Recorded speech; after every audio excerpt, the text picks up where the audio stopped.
Namaskar, this is Akhilesh Bhargava. Welcome to Tit-Bits on Business and Finance with me. State Bank of India yesterday announced a cut in interest rates, both in respect of its lending and in respect of its borrowing. Of course, as expected, the rate cut in respect of its borrowing rates, that is, the rate at which it borrows money from the public, was much more deeper than the interest rate cut in respect of its lending of money. State Bank of India now offers an interest rate of 3% on savings bank account, which is a low of a couple of decades. It's a multi-year low. And the rate in respect of fixed deposits also now is at a multi-year low. If you look at these interest rates which are being offered by State Bank, and soon all other banks will follow suit, then any person who keeps money with the bank and gets this kind of a paltry, measly rate of interest, he is actually getting a negative income. The reason is that inflation rate in India is certainly much more than 3%. It has always been much more than the rate or interest rate which banks give on savings bank accounts and fixed deposits also to a certain extent. Thus, if you compare the rate at which your capital is being eroded because of inflation and you compare it with the interest that you get on your savings accounts, you are getting a negative income. You are not better off. Somebody else is benefiting because of it. Somebody else gets the benefit of you being given a lower measly rate of interest by banks on your bank balances. And for those depositors who are dependent on interest as a means of living, they of course are bound to look at other avenues by which they get a higher return on their investment, and that drives them in hordes to Ponzi schemes, corporate frauds, and all kinds of shady operators where they are offered a higher rate of interest, but in the end they actually end up losing their principal also.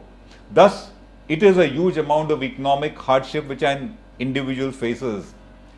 In our analysis, an individual Indian is at the receiving end of hardship and economic discrimination, not just in respect of the interest rates that he gets on banks which put him into a negative income territory, but also on various factors. To us, it is economic discrimination against the hapless individual.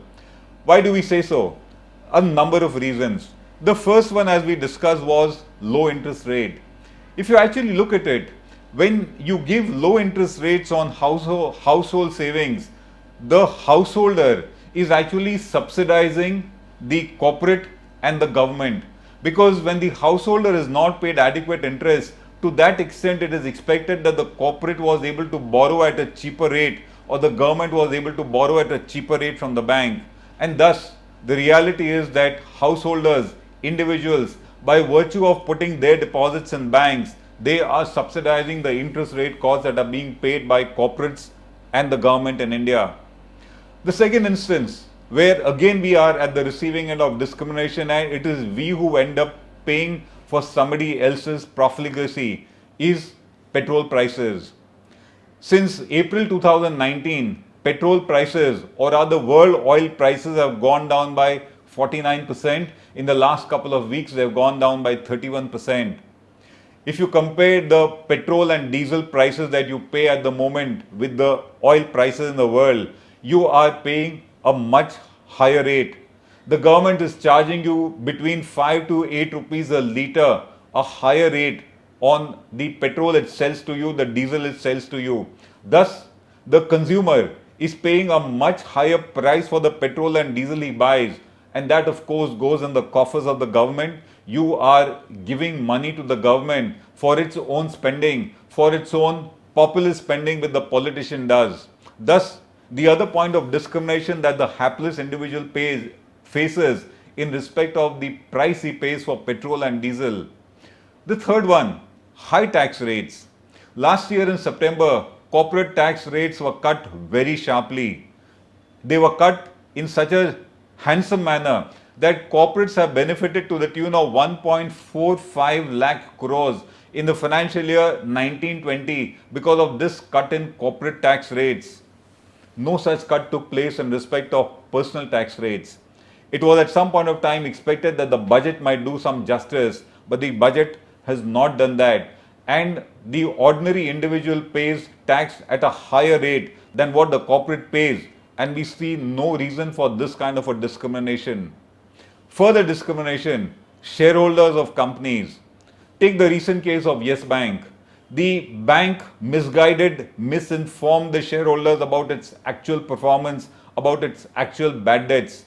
The shareholders were kept in the dark, and the corporate frauds or the misdemeanor that took place in Yes Bank, and that has happened in many other cases, was completely kept away from the shareholders who ought to know.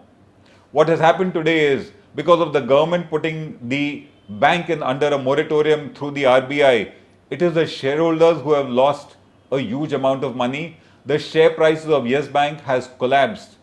They were kept in the dark. Thus, shareholders of corporates which have been fraudulent are again at the receiving end. The next reason why we say they get discriminated is because of what we would call regulator lapses. Take the case of the PMC Bank. 13,000 crores of public deposits in danger, no resolution so far, just because the regulator and we would say the auditors were both in some way or the other negligent in their duties. It is the interest of the individual which was sacrificed in the process. Wherever any regulator is found to have been negligent or complicit, it is the individual who suffers. PMC Bank is the latest example of something like this. When we talk about public money, we also talk about the way the public money has been lost in huge amounts in bank frauds. When the finance minister says that in the last 3 years, the government has pumped in over 3 lakh crores in order to capitalize public sector banks, it again represents an indirect loss of public money that individuals put in by way of payment of taxes. It is again finally the individual who suffers when banks lose huge money in frauds and all kinds of negligence that has taken place. The other point where we think that the individual is discriminated is what we call system-driven penalties and prosecution that takes place today. The way the corporate and business laws and tax laws have got organized at the moment, at the drop of a hat, for the simplest of violation, the small entrepreneur, the individual faces penalty and prosecution. He hardly gets a chance of being heard. They are system-driven automatic actions, and to us, it is a complete denial of natural justice. He doesn't get a just and fair hearing. The bigger corporates are able to battle it because they've got consultants and lawyers to defend them. But the hapless individual succumbs to this kind of system-driven penalties. The further point where we talk about discrimination as far as an individual is concerned is the one-time settlement of NPA accounts by banks.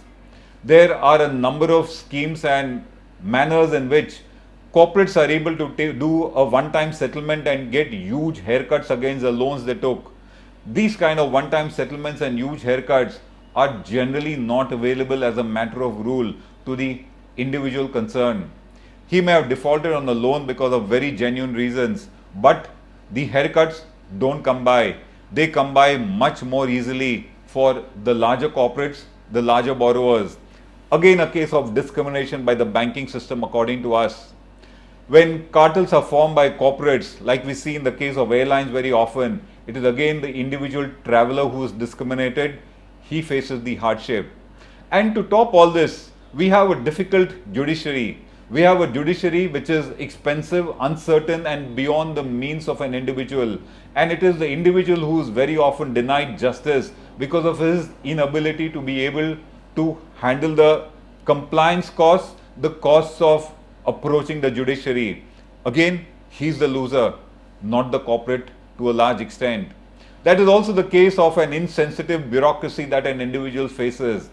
An individual has little recourse, and if at all hardship is caused because of harsh laws, the one who faces the most is the individual. We've just seen recently a stock market crash. It has continued today also, and you can take it for granted the worst losers would have been the individuals for the simple reason they are the hapless lot. So we are talking about the individual Indian who is the biggest or the most important contributor to the GDP by way of his consumption. It is because the individual is not indulging in consumption spending today, or the growth there has gone, that the GDP growth has gone. Thus, the individual is a key pillar of GDP growth. He pays most of the taxes. It is his savings which result in investments, which result in corporates able to get funds from the market. But it is he who faces the maximum discrimination according to us. It is the individual who gets a raw deal. And I think that is a matter of concern for the Indian economy and the Indian society. This is Akhilesh Bhargava signing off till we meet again. Namaskar.